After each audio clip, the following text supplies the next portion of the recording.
היו שני נזירים שקיבלו על עצמם כל מיני איסורים. בין השאר, הם גזרו על עצמם לחצות ברגל את כל ארץ הודו, מקצה לקצה.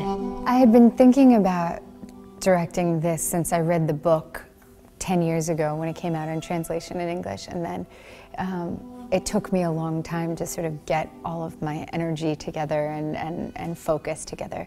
And I think it's sort of, I almost waited until I was mature enough for it, even though that wasn't conscious. הם גם גזרו על עצמם בדידות מוחלטת. I had heard so many stories from my father about his parents coming to what was then Palestine from Europe in the late 30s, that I think I had this imagination formed of the place, and I wanted to sort of deal with that mythology and storytelling and what was true about that, what was, you know, what you could challenge. It was really interesting actually to have to go into the detail, which of course I was helped by my production team, the designer, the production designer, the costume designers, the hair and makeup department, to understand visually what the city looked like, what the people looked like, and all there's great photo references of the time.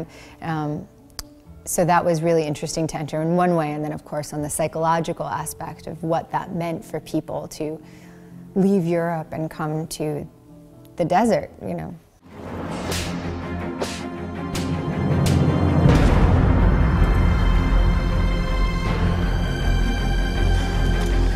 It's always interesting to live in a different culture where you really see so many, you notice so many things about the new culture, and you also recognize things about your home culture. You know, when I go back to the United States, I notice things that I didn't see before also.